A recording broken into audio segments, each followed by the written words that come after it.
Happy Tuesday, everyone. I hope you had a restful Labor Day weekend and you got some relaxed time in, reflection time, maybe some beach time, some barbecues, all that good stuff. So to get started, what I'm gonna do is, like I do every session, I'll go ahead and unmute your mics and I'll count down from 3. So in 3, 2, 1. Hello, everyone. Hi, Hi, Grace. How are you? good. How are you? I'm excellent.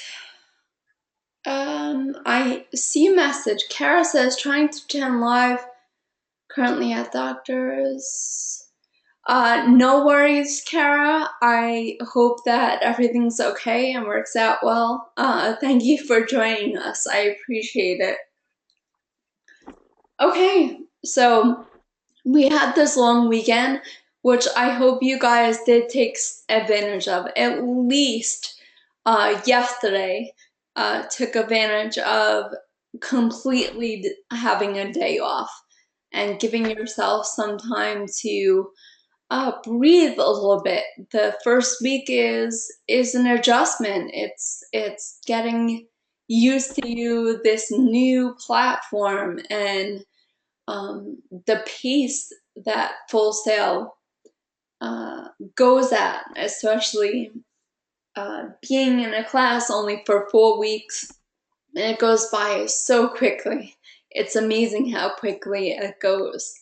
Um, but I want to give praise where praise is due, and I'm so impressed with this section. I just want to say the interaction is incredible on the discussion board. I love reading your stories. I love the insight that you give to each other and the praise and support. I think that's awesome. I'm happy to report that every single person in this section submitted their assignments on time, which is amazing. That's 100%. Which thank you so much. Especially my birthday was on Friday, so coming back into a weekend of being off and then coming into a section that 100% of my class submitted on time. Amazing. So thank you for that birthday present, everyone. I really appreciate it. Um, if you noticed, I've already started grading that assignment. I just have a few of your section left to grade. I woke up early. It's just a habit. It's something I can't stay in bed past 7 o'clock. I don't know. It's crazy. I can't do it. Um, so I started grading this morning, and you should see a grade, or at least by the time we get out of class today, you should see a grade for 1.4, the first assignment. I grade the assignments, and I didn't address this the last time we were together, but I grade the assignments first.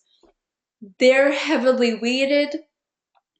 It's necessary feedback to get to you, just so you know where you stand and what you're doing correctly and what you need to improve on. That way, you have that to progress throughout the rest of the weeks. The discussion board, I leave until last because I'm on there all week anyway. So I'm already responding to you. I'm already giving you feedback throughout the week. It's just a matter of me going in and making sure that you hit all the benchmarks and applying a grade. So I hope that doesn't scare anyone, but the assignment is always my first priority. Also understand that I have a fairly large campus class as well. So before discussion boards get tackled, I'll be going I'll be going towards their assignments first. So you should be seeing all your grades completed by Wednesday afternoon, the latest. The latest would be Thursday morning. So do not stress out if you see a grade for 1.4, but you don't see a grade for 1.3. If you did what you were supposed to do and you came back and you responded to your classmates, you're in good standing. So don't stress out about that. Okay, so let's get on to what's on the agenda today. Okay, so week 2, of course, has a discussion board, just like any other week does. This week is all about inspiration, and we have been dealing with that already. The fact that we have watched TED Talks and you made an evaluation of a TED Talk. This discussion board is really honing in on maybe that person or people or concepts, music, movie, something that inspired you to go on the path that you chose currently. So in the instructions, it's going to say to look for someone in your industry. Now, this is understood because, or I mean, that's the word. I don't want to use that word. It's the reasoning behind it is you're going into the entertainment industry. It's good to know the people that have been there before you and have been successful. It's not to say that is your only inspiration, because inspiration comes from everywhere. So I encourage you guys to look for something that is, or someone that has sparked an interest, has given you that moment of reflection that possibly put you on this path. Does that make sense so far? Yes. Okay. So I will briefly go out of this and go on to the discussion board itself. And I thought I had it open. Okay, I think I do. Okay, this is the objective. Now, the objective of the discussion is actually giving you a TED. So you're given a TED by Julian Treasure, which it's amazing. It's worth your time, especially how it correlates with everything that we're learning this month.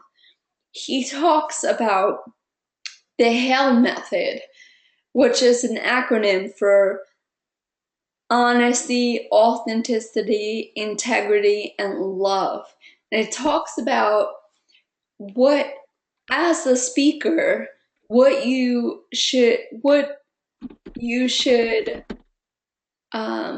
embrace as a speaker in order to convey your message and captivate and engage your audience the entire time. So the title says right there, how to speak so that people will listen. Ultimately, what I'm looking for in your initial post is whoever your inspiration is or wherever it comes from. And I'm telling you, I've gotten cartoon characters, I've gotten characters from their favorite TV shows, just because there is such a strong connection. So as long as you are making a connection and bringing the conversation back to what Julian Treasure is trying to relay to us, you're good. So does that make sense so far? Yes. Okay, awesome. All right, let me go into the discussion. Like I said, don't pay attention to this because I have to do more steps than you. All you have to do is click on the discussion. So if you go in, like I did last week, I've created my initial post. Now, I'm a little bit of an overachiever, so you do not have to do the layout like this. I reference where I'm getting my material from. It's a good habit to get into. It's something that later on in the program you are going to be responsible for. It's part of your credibility and using outside resources and using research. So, what I was referring to when we were talking about inspirational speakers doesn't necessarily have to be you're a musician and you are inspired by another musician. You could be inspired by a writer. You could be inspired by an actor. You could be inspired by a businessman based on the facts that you admire the way that they do things and how they've become successful at what they do. So in my post, I of course she is my kindred spirit. She is my inspiration. She is the heart and soul of what I'm about. And one of my inspirations is Maya Angelou. She's just everything. She's a poet. She's an activist. She's a writer. She is a philosopher. She encompasses everything that I admire. And that's what I want. When I go in and I read these, I'm gonna correlate it to your path and what makes you tick and the reasoning and the why that you do what you do. And this is going to make so much more sense as we progress through the week. I'm going to introduce you to another philosophy called the Golden Circle a little bit later in this lecture.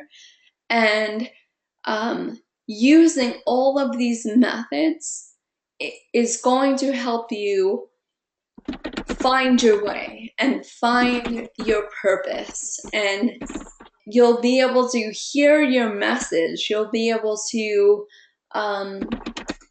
just own your message and own your path. Okay, so any questions on that discussion before we move on? No. Cool. Okay, the assignment for this week has to do with planning. Now, I mentioned the final presentation, that there is a final presentation here. And it circles around your personal brand.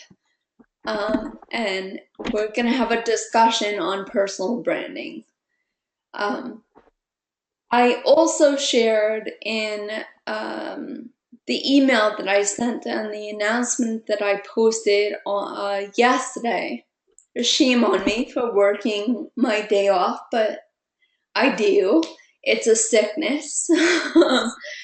But I shared an example of what the final presentation could look like and sound like. This week is all about planning for that presentation. So, this entire month is really about building. It's taking you from week one, you were the spectator, you were the audience member, you were observing effective and ineffective presentation styles so you could reflect on your own skills, get an idea of how you would like to present and how you would like to connect with your audience and engage. The very first thing that you should think of when it comes to a plan is brainstorming. So, how many of you are familiar with the term brainstorming?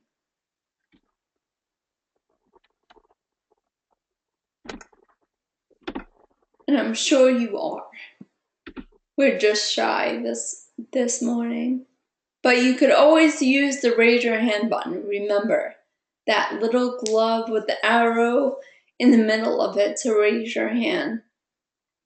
If you are familiar with the term brainstorming, it's you have an idea. You have an idea, you have a concept, you have a story. And brainstorming is finding different ways that you can tell that story or you can inform about the concept or educate about the concept. Different ways that you can captivate your audience, different ways that you can get them to move at the end of your presentation. So brainstorming guidelines is putting it out there, just getting your ideas out there. Have any of you ever done a mind map before in middle school, high school, when you're mapping out a paper?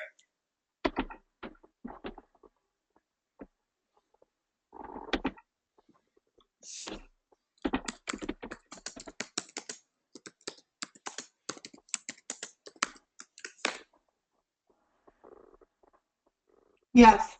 Okay, you do hear me. Okay, I just wanted to make sure. Okay, we didn't.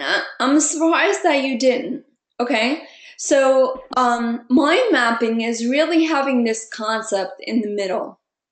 So if I put out there, say, love, and we had love, and I know this is a very abstract term, but say love was in the middle.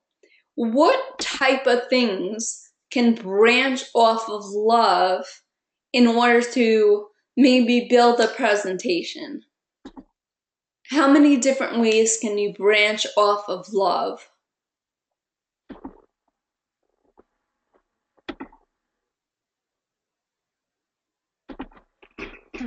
Okay, Kristen, cool. Go ahead. I mean, as far as love goes, when I think about ways of branching off, I mean, there's different kinds of love. There's romantic love, there's friendship love, there's, family love. So I would think that that would be a way of branching off of that. Am I on the right track? Oh, absolutely. Now picture that in your mind. Can you picture how love is in the middle and then you're branching off to categories using romantic love and family love and friendship love? And then taking one of those concepts and breaking that down even further. So taking friendship love, what types of things would fall under there?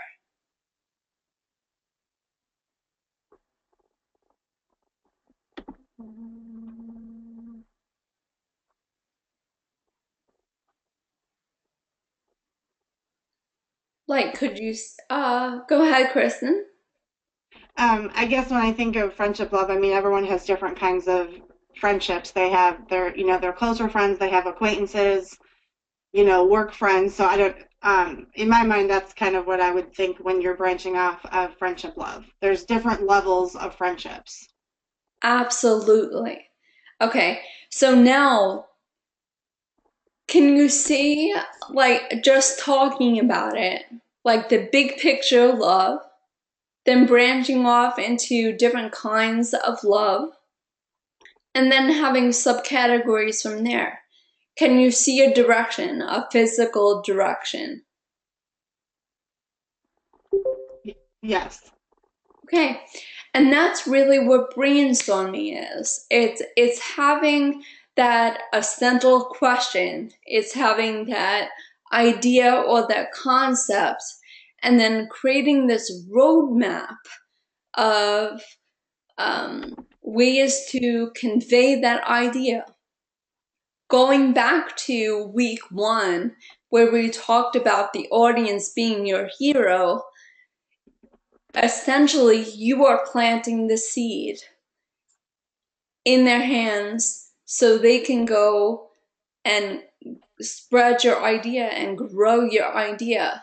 In order to get to that point, you need to guide them through your entire presentation. So in essence, you guys are this GPS system, and you are putting the coordinates in the system and taking your audience on a journey. In order to do that, you need to reflect and build a map of how your presentation is going to be laid out. And step 1 is brainstorming those ideas. The strongest thing you can do for yourself is have several different ways to do so. So, whoops, this is not moving forward. Okay. So in week 1, when you are planning your presentation, I want you to let go of everything. You have to picture this as a controlled chaos. That's what I call it. It's you're getting all of your ideas out on paper.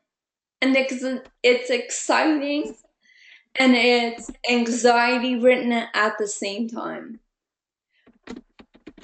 But you have nothing to lose at this point. You have everything to gain. You're just starting out at Full Sail. You just began your first week and completed your first week. So congratulations, by the way. And you have this whole journey ahead of you. It's exciting, and why not dream big? Why not think of everything that you can do here to make your dream come true? One of our mottos is if you take your dream seriously, if you have a dream, we'll take it seriously. So you're in the right place. And rule number 1 of planning is postpone and withhold your judgment of all ideas. Get them all out. There's no idea that isn't too big or isn't too small. You'll be surprised about how many times you may get rid of an idea and then come back to it. So there's no holes barred. Get all your ideas out on paper. Encourage wild, exaggerated ideas. If you want to be a Grammy winner, why not? Why not picture and project yourself that way? I'm gonna win a Grammy. I'm gonna win an Oscar. I'm gonna win film contests all over the world. I'm gonna go to Sundance. Why not? Why not? At this point, quantity counts at this stage, not quality. There is plenty of time to go back, refine, reflect, rewrite, edit, cut, all that good stuff. But when you are planning, you want as much information and as much direction that you can go into that's possible. What that ultimately does is, as your instructor, right now I have the mentor role. You know, I'm the mentor, I'm the one that's guiding you on your journey. The more information that you give me, the more that I have a chance to reflect on and give you guidance towards your strengths. Does that make sense? Cool. Yes. Okay. Don't worry about if the idea already exists, because I'm gonna be blunt with you. You're not alone in this world. There's billions of people on this earth, billions of people with ideas in their heads and concepts and themes. An idea has been created before. What we need to realize is that we have that commonality and we have the power to create things beyond that idea. And we have things that we can contribute to each other's ideas. And we can collaborate, we can build, we can evolve.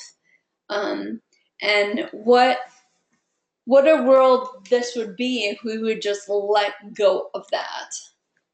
But it's okay that if an idea already exists, you can have it in you that you want to improve it, or you have an idea that could fix a problem or make it better, or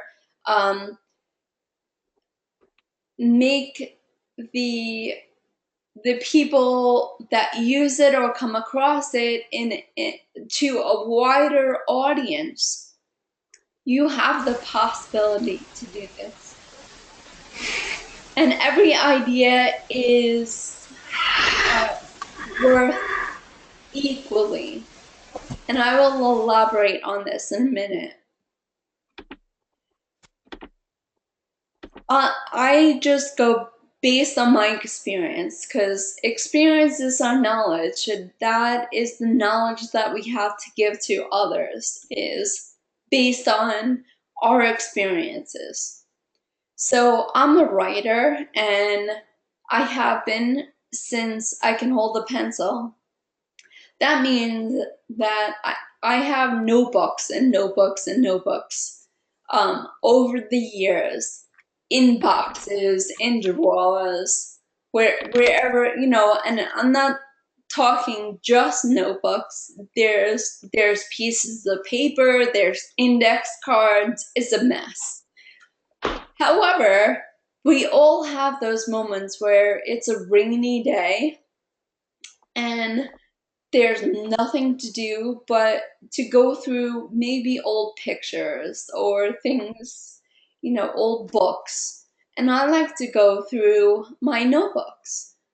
And there's some times where I'll read something and I start to think, like, where was I in my life that I wrote something like this? Like, where was I at this time?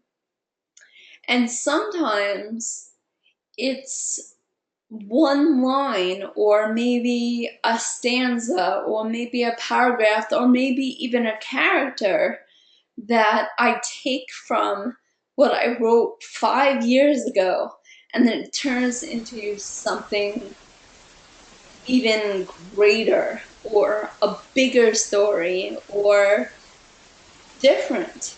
So every idea has equal worth. Even if by the end of this planning, you cut it and you don't use it now, there may be a spot for it down the line that you will use it. Okay, the presentation ecosystem.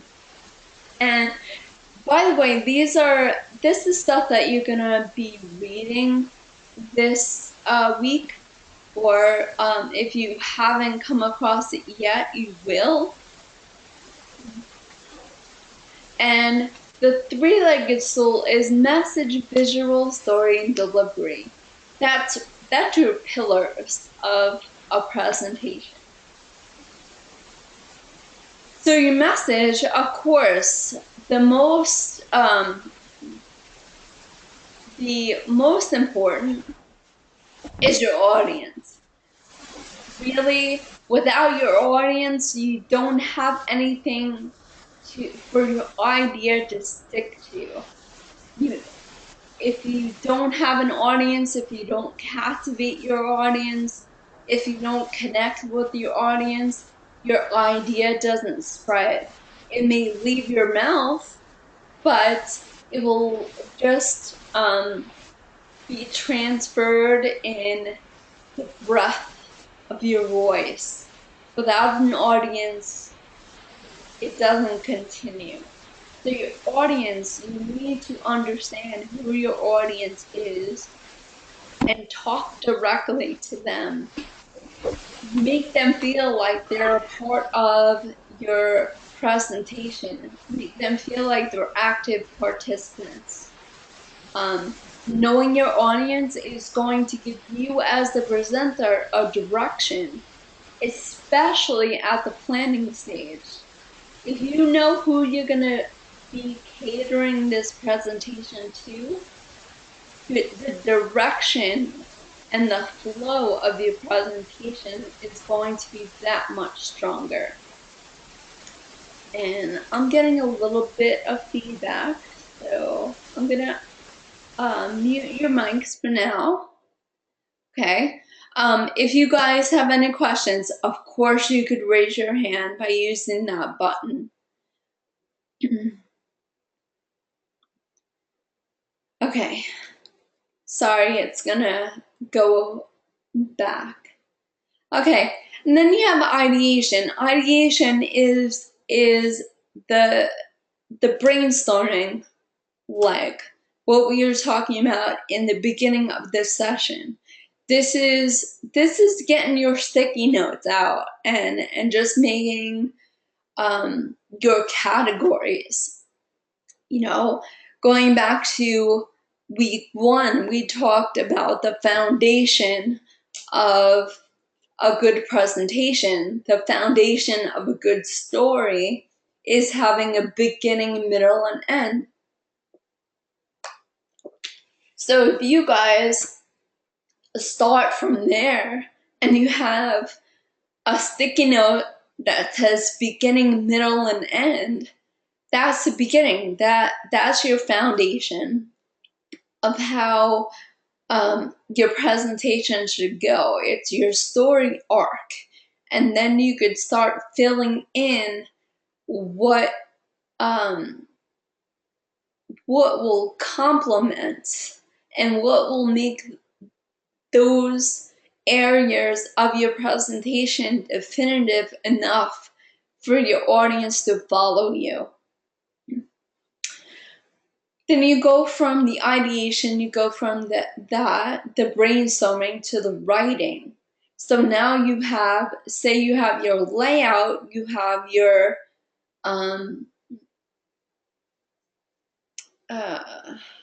what's the word I'm looking for?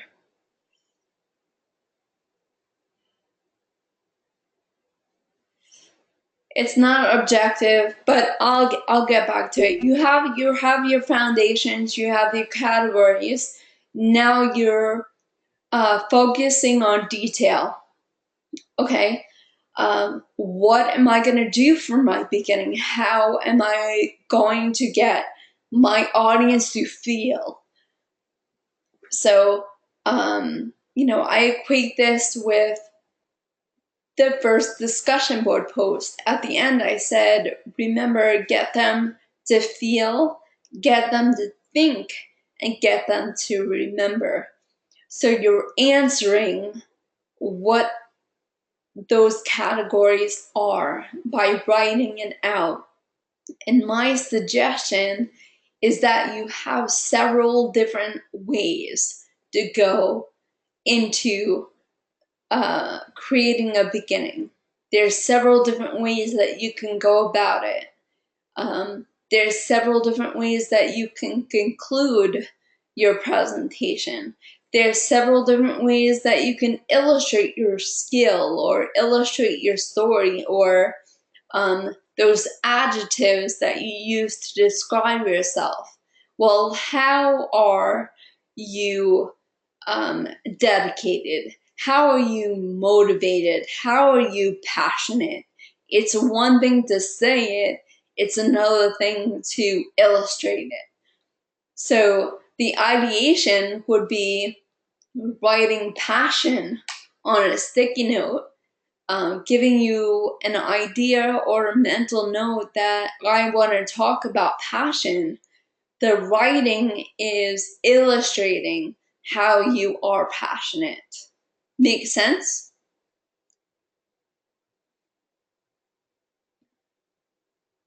Awesome.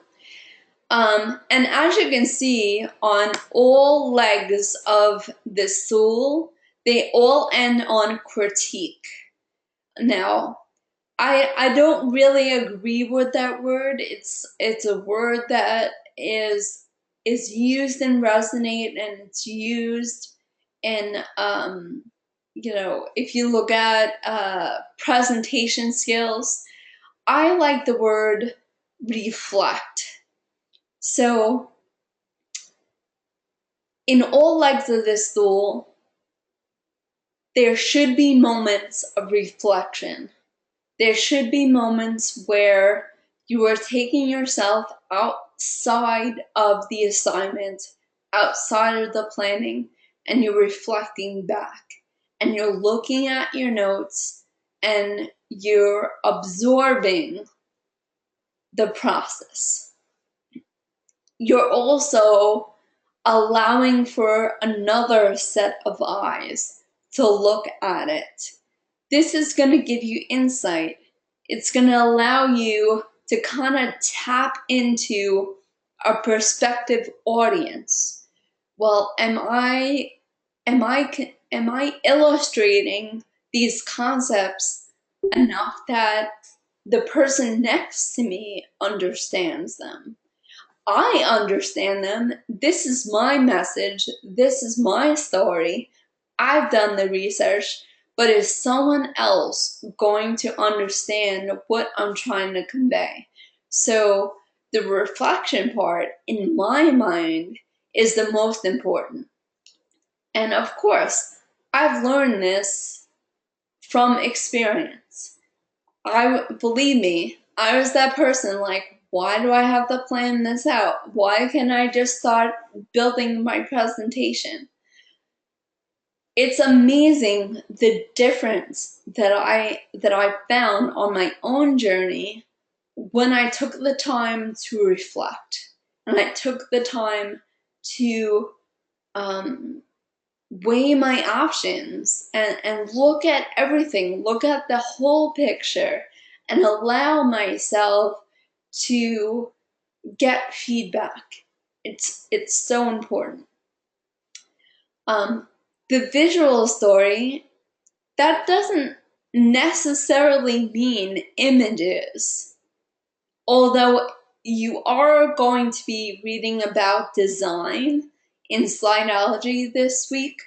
And Nancy talks about the importance of images, how they can complement your story and engage the audience just as much as your words can. Almost that you need a balance of both. You need your verbal story and you need your visual story. But visual story is not only, the literal term of you're showing an image. This is the adjectives. This is painting the picture for your audience. This is inviting them on your journey where they feel like they're present. They feel like they are walking in your shoes. Even if they haven't gone through the exact same experience that you have, they have experienced the same emotions. Graphic design, again, I'm briefly going over this, but these are things that you are going to be introduced to in Slideology. Graphic design is important because it's cool to use color, it's cool to use templates and images, like I said, but there's an effective way and there's an ineffective way. If you are not paying attention to things like proximity and alignment and symmetry, overlapping, the way things are laid out, it could be very, very confusing towards your audience, and it could take away from your message because they're trying to figure out your slides and the purpose of maybe putting a random picture of a kitten on the slide with the words that you're trying to say. So graphic design is an important leg. It's important to plan. It's important to understand design. How is this going to look to my audience? How is this going to be laid out? And there should be a balance. Motion design doesn't only have to do with transitions, and we'll get into that a little bit later in this week, but it doesn't only have to do with transitions. It has to do with the way that you carry yourself, the flow of your story. Are you taking them on this direct journey? Is there a clear direction? Can your audience follow you? Or is there too many pauses? Are you talking too fast? So motion design doesn't only have to do with transitional slides. It has to do with you as a human, your eye contact, your hand gestures, your movement if you were in front of a live audience. And then, of course, reflection.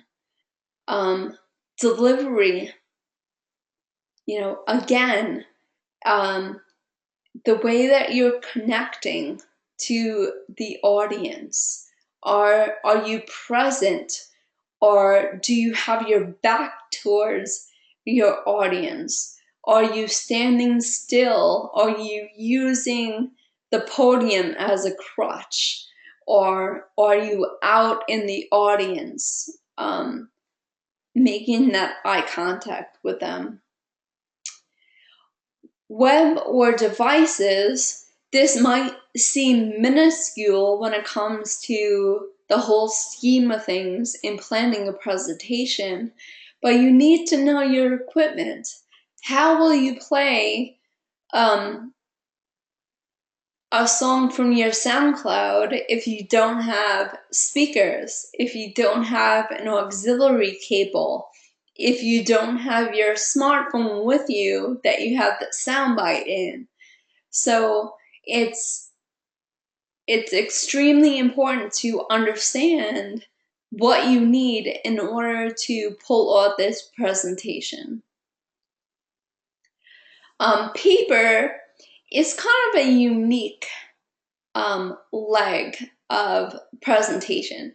Not everyone uses this. However, it could be a really interesting way to connect with your audience or even know your audience before you present. So this part means that you have flyers, you might have supplementary material for your presentation for people to read either before the presentation or you give it out at the end as a way to kind of sum up your presentation and remind them of concepts that you went over.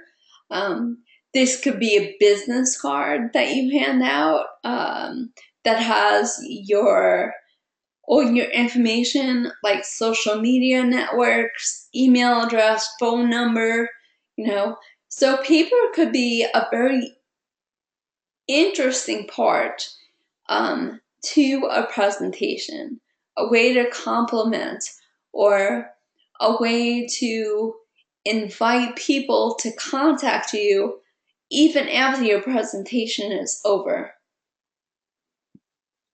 Okay, any questions on that so far or comments?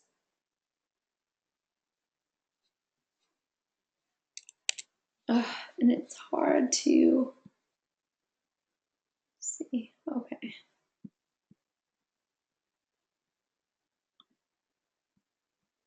Okay, cool. Oops, we could skip this again. Sorry about that. It's so funny. On Canvas, I will make a confession. On Canvas, I rarely use slides. I'm usually out in the crowd, and we often just talk to each other.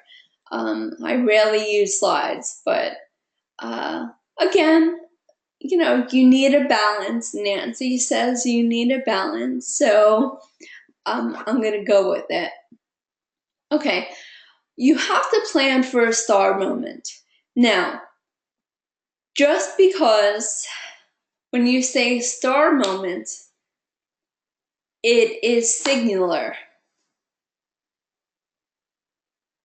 It doesn't have to be that one defining moment. A star moment, if you are doing this correctly, will happen throughout your entire presentation. So going back to week 1 for a moment, when we talked about the spark line, Nancy was talking about, between what is and what could be, and that tension build throughout your entire presentation. That means there are pivotal points in your presentation that are going to bring attention to the message that you're trying to convey.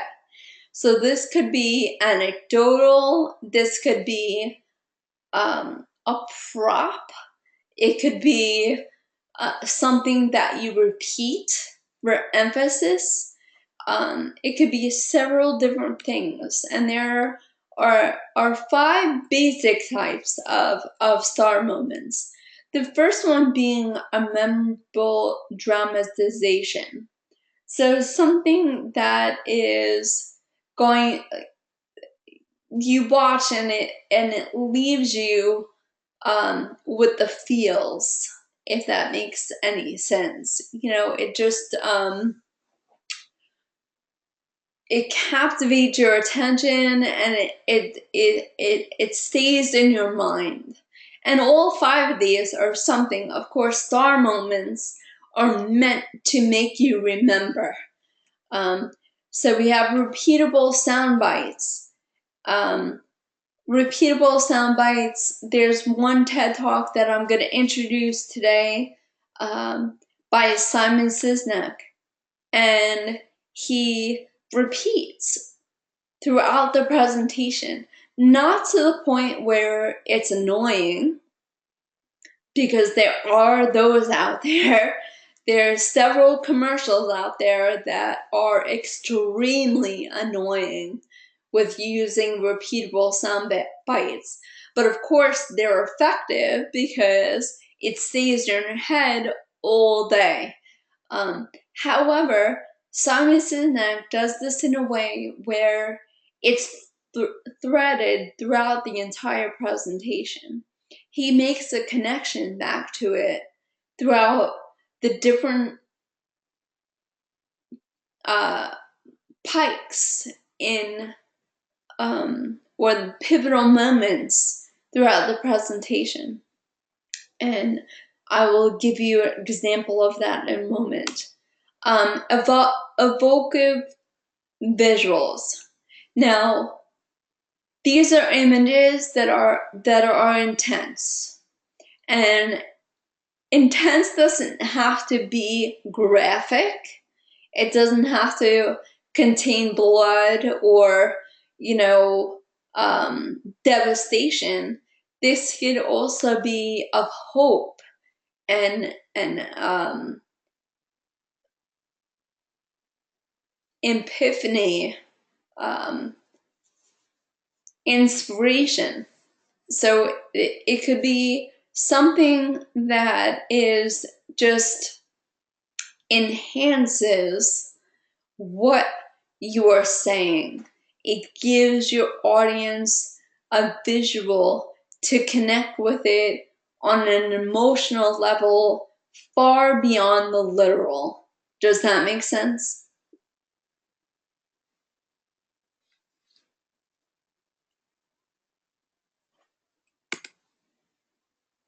Emotive storytelling, and I have some examples of that as well, which I will share when I render this video and send out the recording. I will be sending the links to the TEDs that I'm talking about. But emotive storytelling is one that, it's kind of self-explanatory. It takes you in. It encaptures every emotion. These are effective because we talked about how emotions are universal, and we've all felt fear, we've all felt anger, we've all felt pain, we've all felt happy, inspired. So emotive storytelling is the presenter so effective that he or she is putting you inside the story using emotions. Think about, if I was to ask the class what your favorite movie is, I can bet you probably my entire life savings that you would be choosing movies that made you feel as your top 5. And it's because they're so effective in that way, and they have affected you even after the credits have rolled. So, example, yesterday I went to see Don't Breathe. Talk about a perfect title, because between the music, the acting, the adrenaline, the flow, it's just, you almost find yourself in the seat not being able to breathe because you feel the anxiety. It's incredible. So I recommend it if you guys, whether or not you do the horror thing, I do recommend it. It was so well done. But that's what I mean. It puts your audience in the story as if they are there, if they're active participants and they're feeling what you feel. And then there's shocking statistics. Now, shocking statistics don't always work. Any one of these types of moments may or may not work in the presentation that you're building. It's depending on your message. It's depending on your purpose. And it depends on your audience, really. So shocking statistics may appeal to those that you want to persuade and maybe open their wallets to donate or take action, but it may go over some people's heads depending on how you present that information.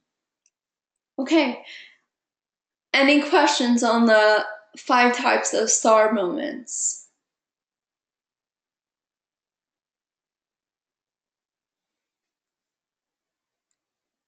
Cool. Okay, so just a few examples. Unfortunately, this guy passed away. He did the Shane Wows, but thinking infomercial, getting you to overemphasizing a product in order to persuade or buy it pretty much invites you in, like you're a housewife sitting at home on your couch and the night before you spilt a glass of red wine all over your white carpet. Well, then you are the perfect candidate to get this deal right now for $14.95. And they grab your attention because they know who is sitting at home watching their infomercials. They know that there's someone out there, if they do their job and they do it correctly, they're going to dial that phone and order that product because it's only $14.95. And if you act now, you get a second one for the low price. It gets you. That's where it gets you. Repeatable sound bites. I'm sure that we know who this is, right? And rest in peace, Ali. But he was effective. A lot of people could give or take him. Some people were turned off by how confident and cocky he was. But in a way, he did it in such a way that you remembered. You remembered what he said. He got into the heads of his opponents, and he did this methodically. He knew exactly by repeating some of the words that he repeated that he would get into their psyche. So when it came into being in the ring with him, it was not only his talent as a boxer, but it was his talent as delivery that got him so many victories. Okay, Evoke of Visuals. This is the difference. So, when it comes to design, you can do this. You can have just words on a screen. So words on the screen are, it's informative. More than 2,000 tropical forest plants have been identified by scientists as having anti-cancer properties. Well, that could be interesting and could make you think, especially when it comes to the C word. It's something in the back of everyone's head, and it could get your attention. But what does it do by having a picture behind it? What does that do to the message?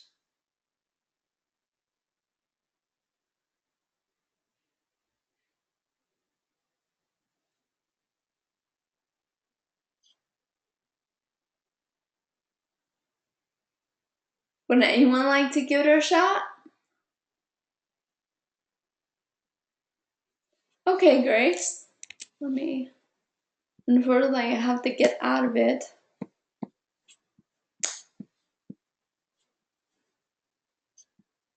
Forgive me, technical difficulties. I can't get to.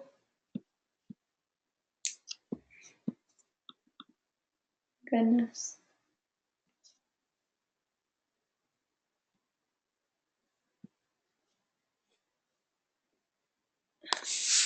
Forgive me, guys. I can't locate my arrow. There it is. Why is it?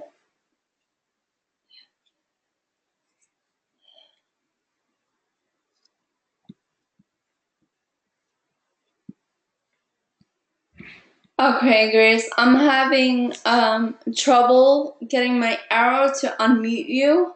Is there any way you can type it?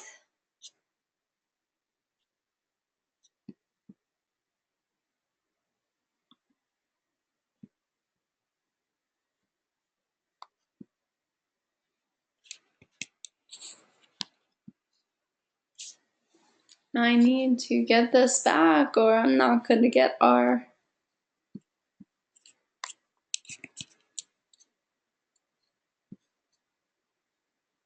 Oh my goodness.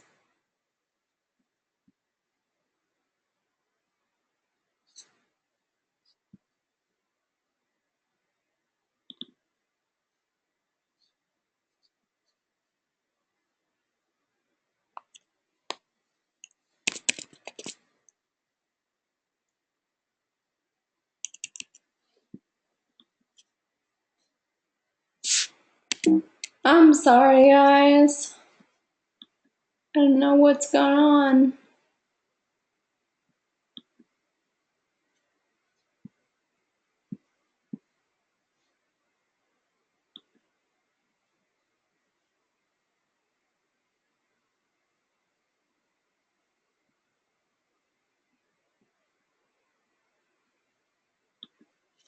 There we go.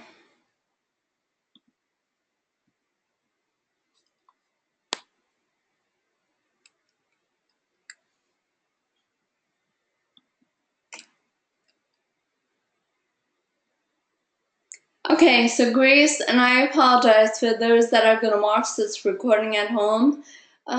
There is something wrong with my keyboard. But yes, the picture emphasizes what you're trying to tell the audience. So now you have a visual. You actually see what looks like a scientist or, you know, someone that is out in the field and they're actually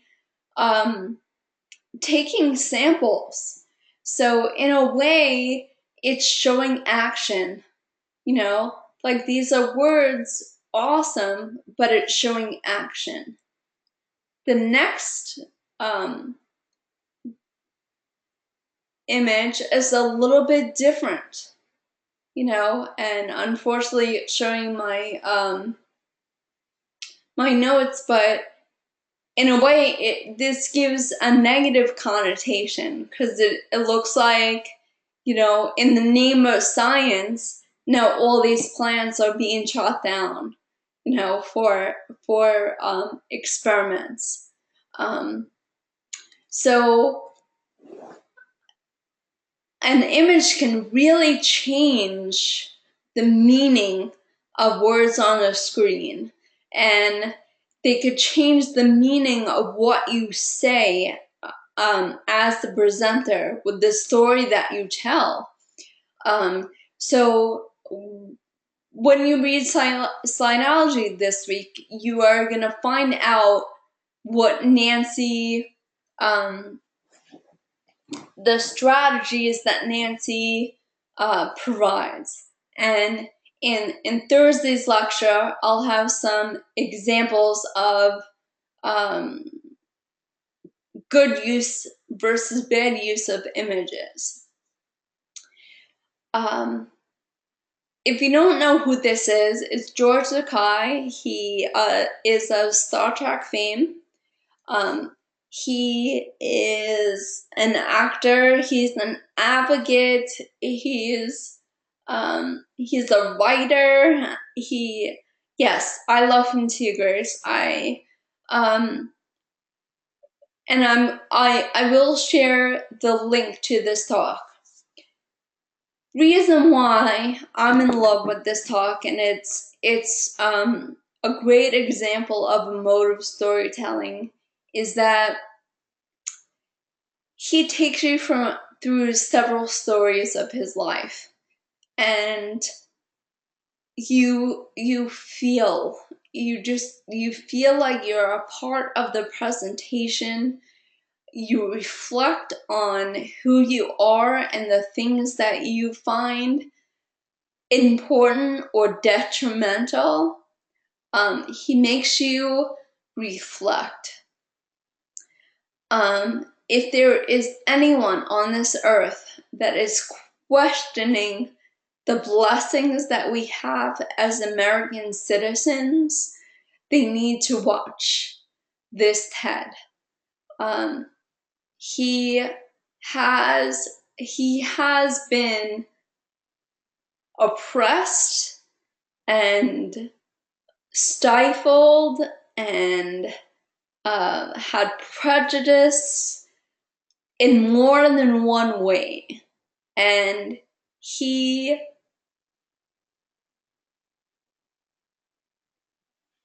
I'm sorry, he's just amazing. And he has so much admiration and has so much honor being a part of this country, and it should be shown everywhere is all I'm saying. But I will be sharing the link. It's a perfect example. Shocking statistics. I'm sure we all know this guy, another one that has left this earth. But he used this effectively.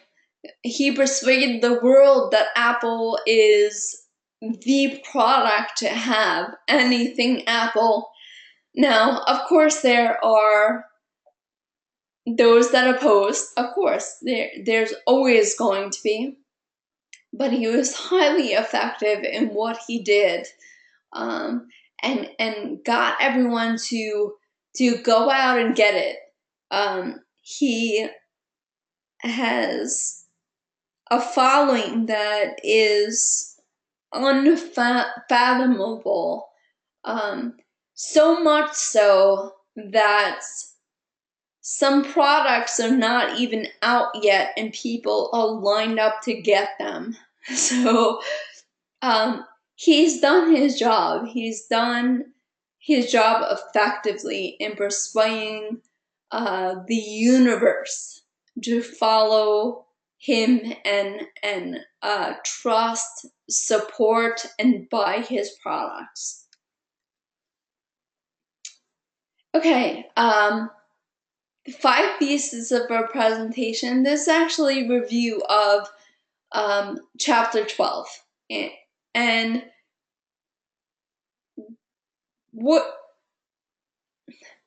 unfortunately, I'm not showing these slides as they're supposed to. There's something wrong with my keyboard, but I'm supposed to ask you what this is representative of. But you could see, treat your audience as king. They are your hero. They are the ones that are going to spread your message or spread your idea or make the decision to make it happen. Move people and spread ideas. Motivate them, inspire them. And you can do this by making them active participants in your presentation. Help them see what you see. If you are not passionate in what you are speaking of, if you don't hold it deep inside your heart and you don't believe it, how do you expect your audience to believe it? So you want to make sure that your message is coming out as clear as it is in your head. And that's why planning is so important.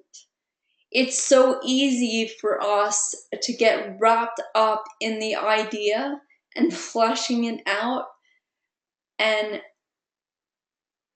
leave stuff out. Because we know our story, we know our message, we know our passion, but that is not our job. We've already convinced ourselves. We have to convince others. We all need each other in this world. Okay, so this is a little bit on design. Why, one is fresh and clean. The other side is kind of chaotic. And that's what Nancy emphasized about design. You want it nice, crisp, and clean for the audience to correlate professionalism and clarity with your story. And cultivate happy relationships, healthy relationships. And you could do this by building trust, by asking questions, by being approachable, giving off a welcoming first impression. Invite them in. Good morning. How is everyone doing? Simple, but you're building that relationship. Okay. Personal branding. And if you go with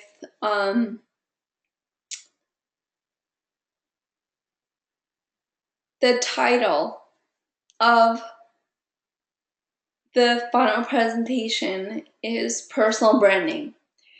So in essence, it's centered around you. It's what you're about, it's what you're here for, what you aspire to be, what your dream is, and what is that path to your dream. Okay. How many of you got a chance to watch any of the links that I sent you?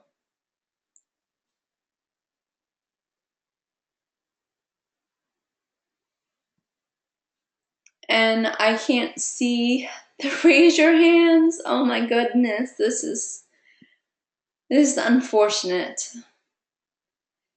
Okay, well, if you want the best, one of the best examples of knowing your audience, but also selling your brand, then watch Google Please Hire Me.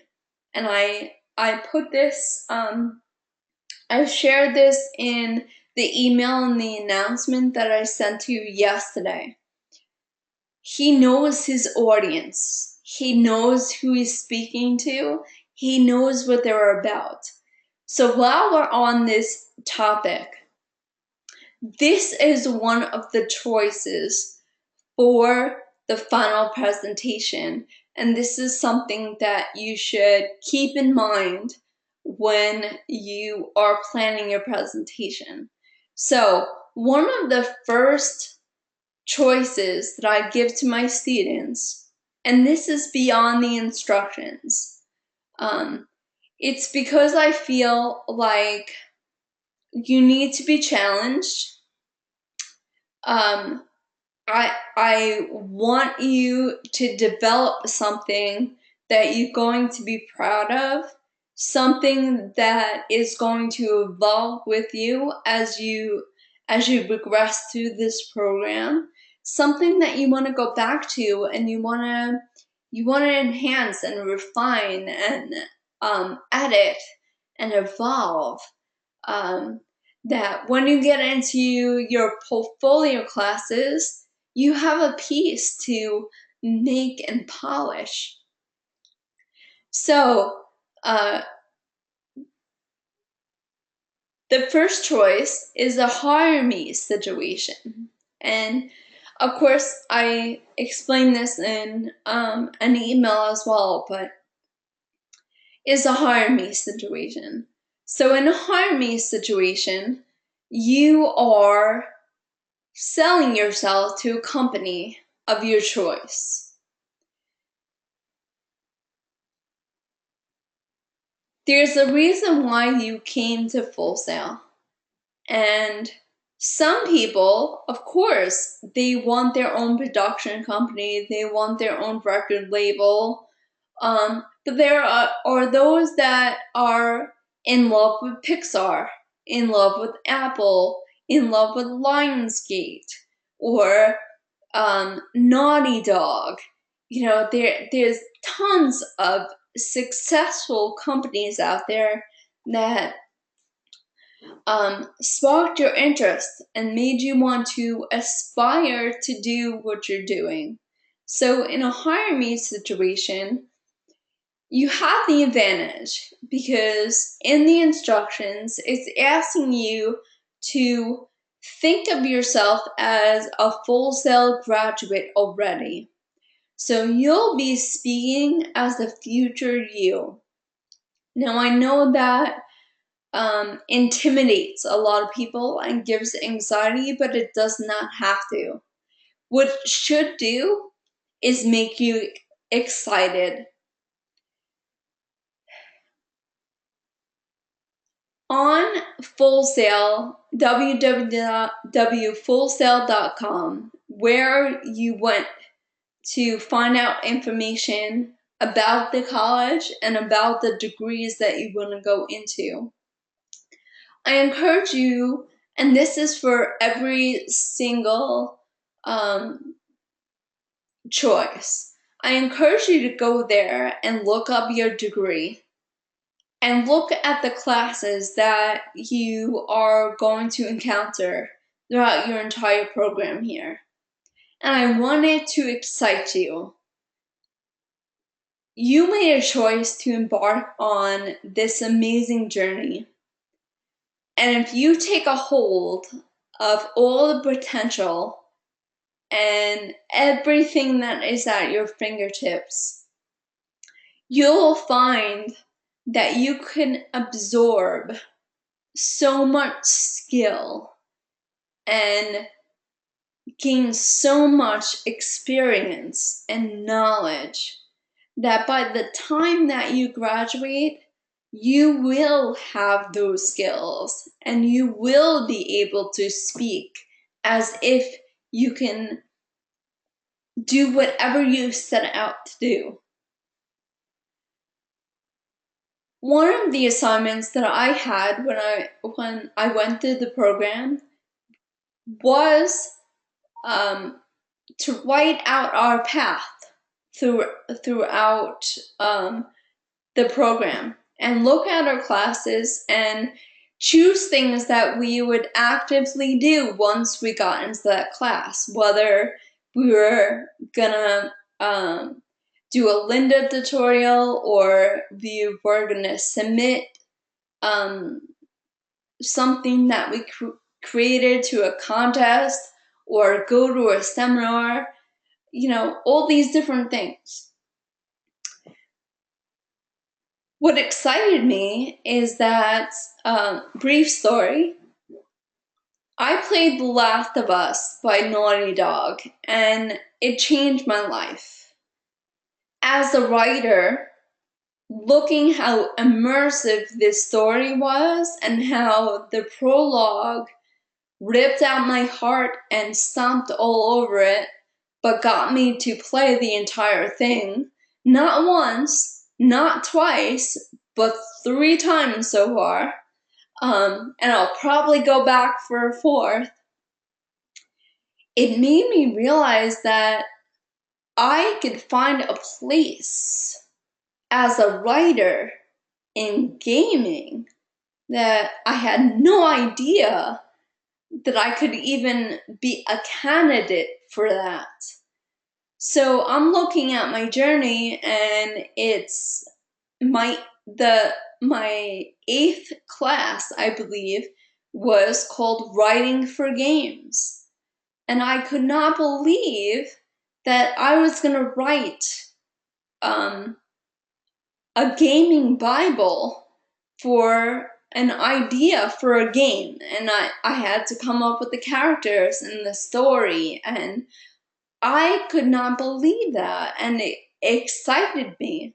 At the same time, of course, I follow Naughty Dog on Twitter, and I follow Telltale. It's another series. I love Telltale games. So at that time, although I was a rookie in my first month, Telltale was looking for a writer for games. And for the first time, I felt like, oh my God, I'm going to have these skills. And I could potentially be a candidate for a job like this if I really wanted it. And it excited me. And that's what I want for you guys. So if you choose the hire me situation, you're going to look at the company of choice.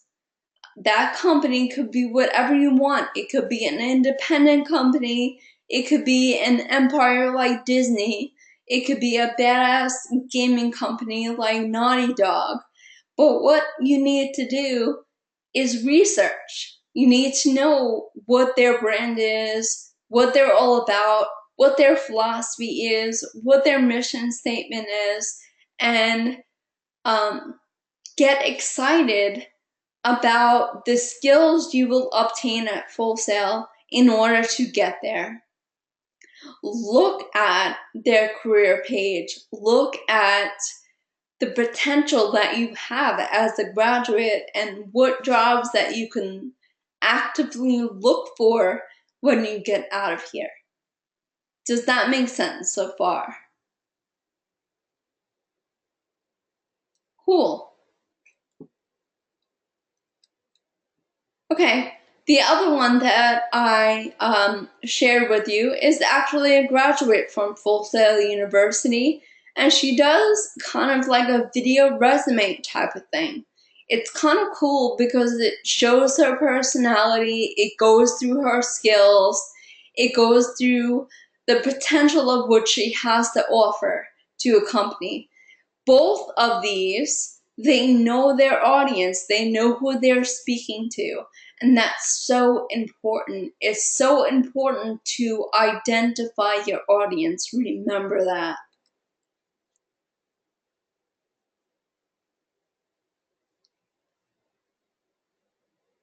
Okay? Part of the planning is knowing your expectations. What expectations are you setting for yourself? So again, going back to the example I gave, it's planning out your journey. What little victories do you want to do along the way? What can you be doing each month to reach your goals? Even if it is by the time that you get out of Full Sail that you want your own recording studio, what are you doing now in order to make that happen at the end? Okay. Before we get into create your brand, I will bring apart the other two options. Now, do not get nervous because this is not the last time that I'll be discussing this with you. I'll be discussing it in the discussion board. We'll be discussing it in Thursday's lecture, especially Thursday. You'll have the time to have read the chapters and looked at some of the links that I went to and have specific questions. So before we go into this part, and I'm going to end with personal branding, the other two choices are join me. A join me situation is, of course, knowing your brand, knowing yourself, knowing what you represent and what you ultimately want. There's two ways to conquer this choice. The first way is that you're a creative, which we all are in this class. Your mission is to develop a group of creatives in order to get a project done. So, for example, you have written,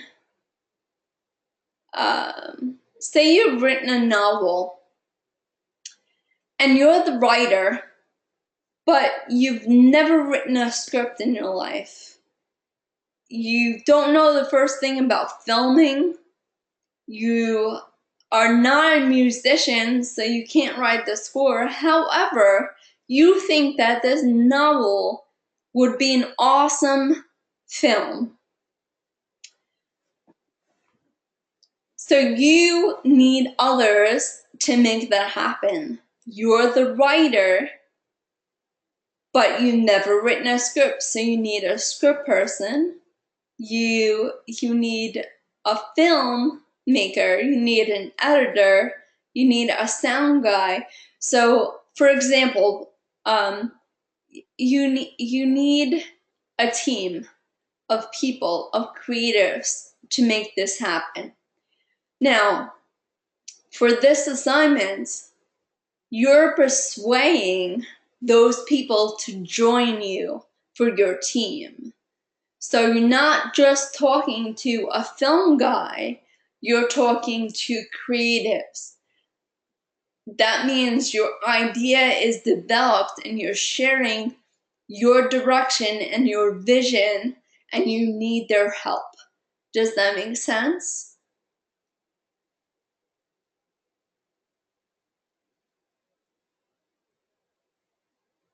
Cool.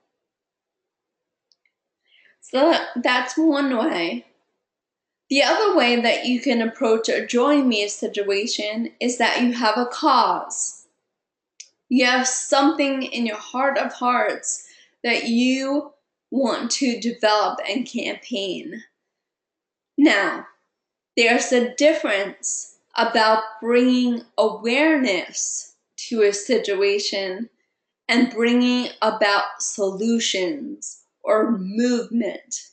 So you can educate, but a join me goes beyond education. It's motivation, it's action.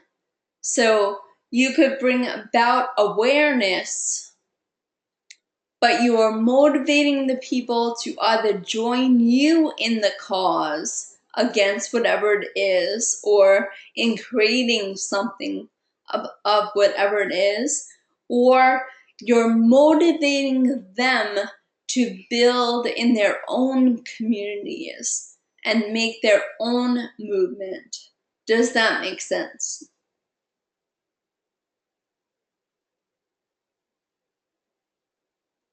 Cool.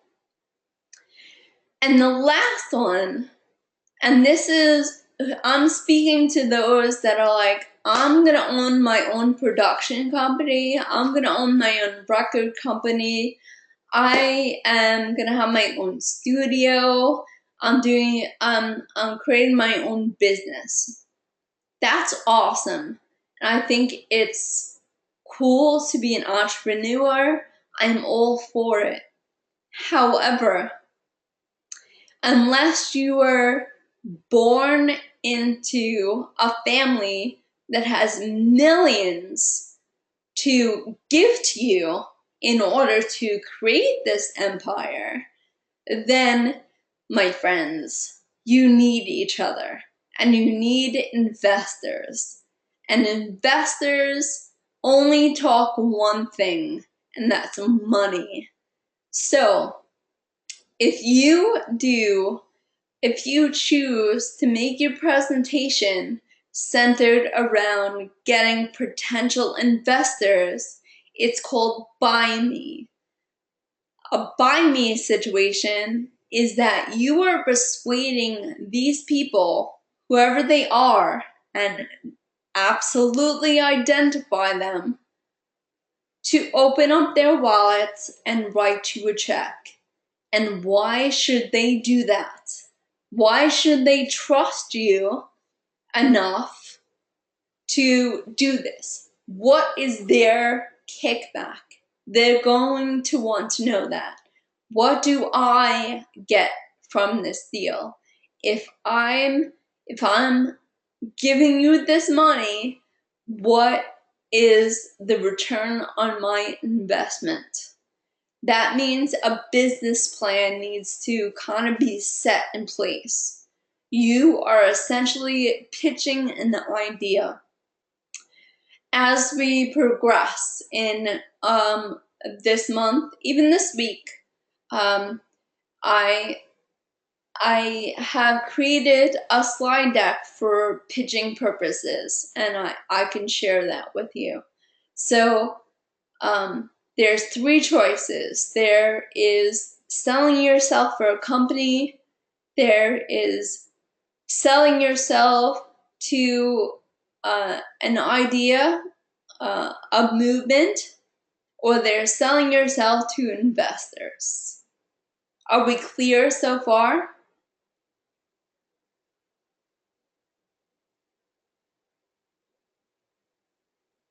Awesome.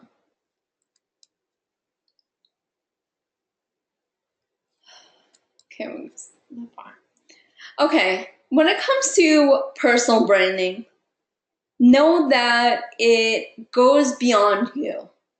It's not just your perspective of yourself, it's what other people perceive you to be. So I know that it's getting close to time, so I'm going to condense this a little bit. What I do on my Canvas class is I ask them to picture if I was to ask your best friend to join you in lecture. And I asked them, I went to them, and I was like, who's Grace? What would they say? Some people, it makes them cringe. Some people, it excites them. However, my point being is your BFF is the person that knows you better than your mama knows you. They know the back of your hand, they know your idiosyncrasies, they know your faults, and they love you for it. So, in essence, that is personal branding. That is, what others perceive you to be. Now, as individuals, we do have the power to control this. Not 100%, but we do have the power to control it. And it's by being honest, it's being unique, and it's not compromising. What do I mean by that? That means that your inner spirit shines on your outer appearance. You don't bend just because there is a handful of haters out there that are set out to destroy you. You don't compromise who you are because there's a few that don't understand you or don't agree with what you're doing. Haters are going to hate, period. There's always going to be opposition. It is the way of the world. There's yin and yang. There's light and dark. There's good and evil. There's front and back. There's always going to be opposing energy, no matter what you do. The trick is to be the person inside on the outside as much as possible. And it's not easy. Society is cruel. Society is cruel. However, you have the power to diffuse that. Remember when I was saying about presentations that you want to make them see what you see? And if you don't believe what you believe in, how are you going to make other people believe what you believe in? That is the epicenter of what personal branding is. If you believe in your heart of hearts who you are, and you know who you are, and you own it, there is nobody on this entire earth that can shake that. Nobody. As long as you know inside your spirit and your soul who you are, there's no one that could shake that, and no one on this earth that could take that away from you. And that's what personal branding is. It's knowing who you are. It's owning who you are. Now, I used to get this question, especially on campus, and it sparked a lot of conversation, to say the least. Personal branding is one of my favorite lectures to do. And some people would just say, you know what, Miss P, I'm a prick. I'm hard, and I don't take anyone's BS, and that's the way I am. And if they don't like it, then I that's it, I was like, there's nothing wrong with that. In fact, that's everything with what this is saying.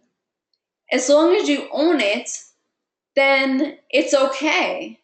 Then you won't get hung up on people disagreeing or being turned off by it.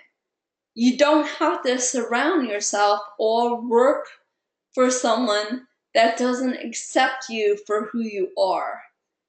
Because that conversation would come into play. Well, I have piercings and my hair is different colors, and but I get discriminated against. They won't hire me. And I asked them, well, do you want to work in an environment that makes you want to change who you are? And that's what you need to ask yourself. But also know that that company has every right. They've already created their brand. They've already created their image. They spent time and money on their reputation, and they have it a certain way. And that is their right, just as much as it's your right to have blue hair and tattoos. I have tattoos. It's all about ultimately what you want. And you have to know what you want, and you have to own what you want. And that makes you successful. Any questions?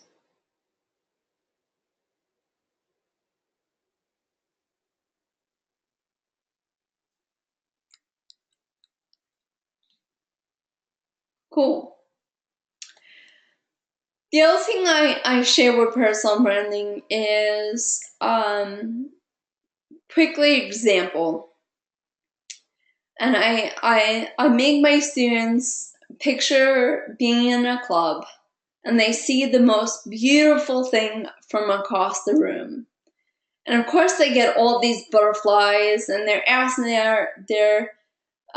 their boy or their girl, like, oh my God, should I go up to them? What should I do? And they're getting all this tension. And then you finally muster up the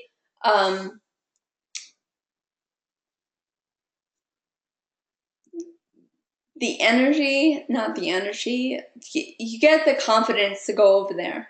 And of course, your heart is fluttering. This is the most beautiful human being you ever saw in your life, and you finally got to say hello, and then they open up their mouth.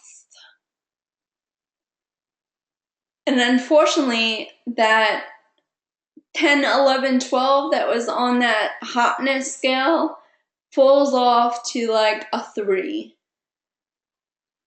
because of their personality. And all of a sudden, this most beautiful thing turns into the ugliest thing.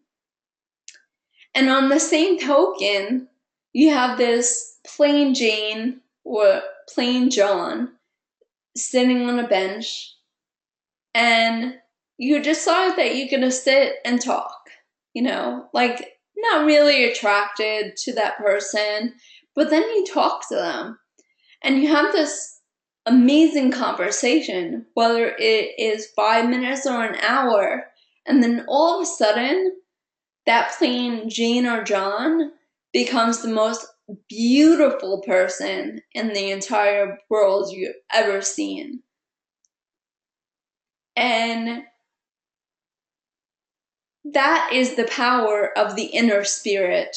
And you can wear your inner spirit outwardly and show people who you really are. You have the power to change their perception. And although we're in a society where appearance is the first thing that people judge others on, it's a sad reality. As individuals, we have the power to change that.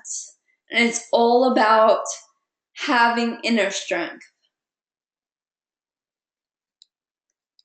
Okay.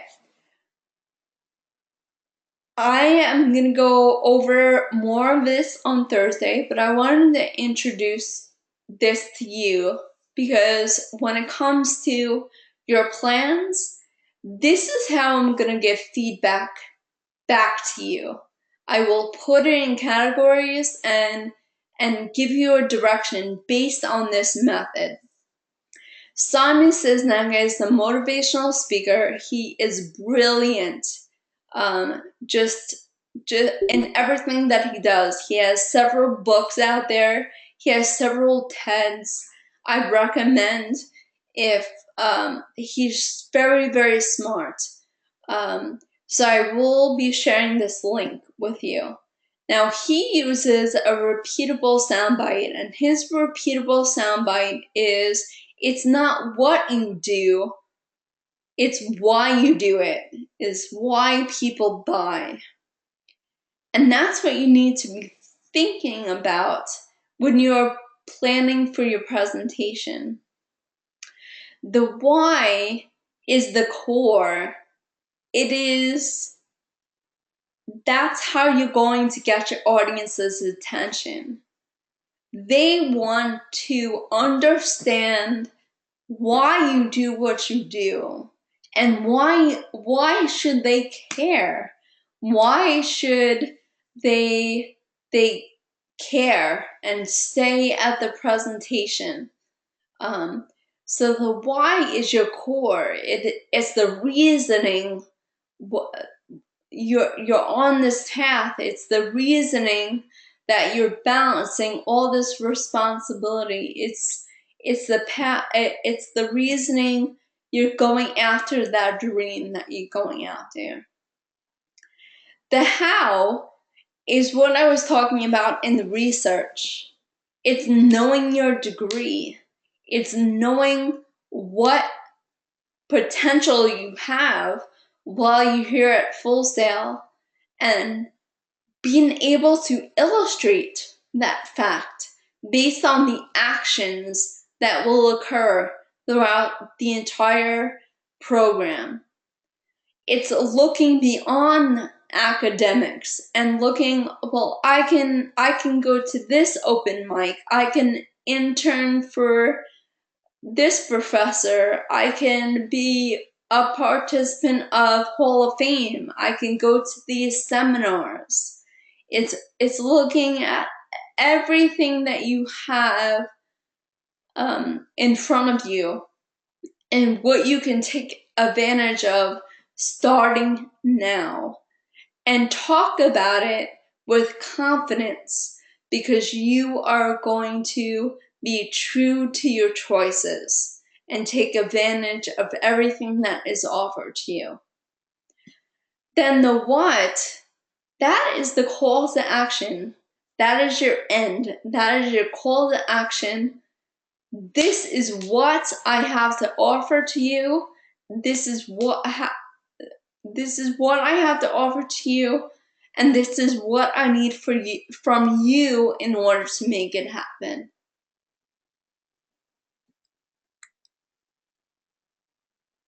Okay, so it's a week 2, assignment 2 is planning. It is the plans. What I recommend that you guys do, of course, is do that initial post first. Do the discussion board first. I say this because I go into the discussion board and there's many things that you guys don't even realize that you can use. There's so many insightful things just from this discussion that I pick out. This would be a great beginning, or elaborate on this anecdote in your life.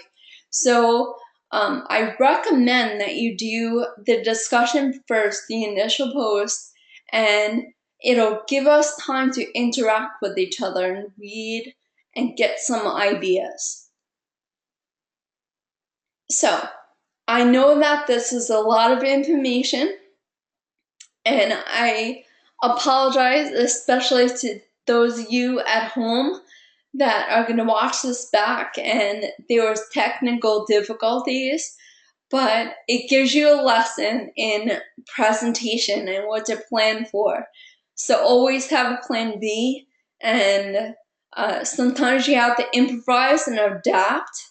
That should be in your plans also. Have that plan B.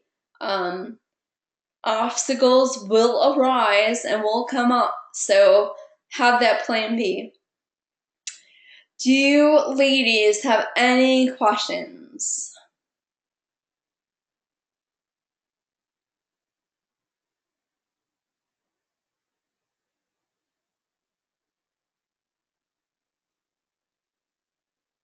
Awesome. Well, I want to thank you for joining me this afternoon. I really appreciate the company. Again, I'm so sorry about all the little things that happened during our presentation, but know that once we get out of here, I will post this video on the announcements and also in your email so you can refer back to it. But know that you could always contact me via email, phone call, or the message board, and I'm always here to answer your questions. So thank you, girls, for coming this afternoon, and I will talk to you soon.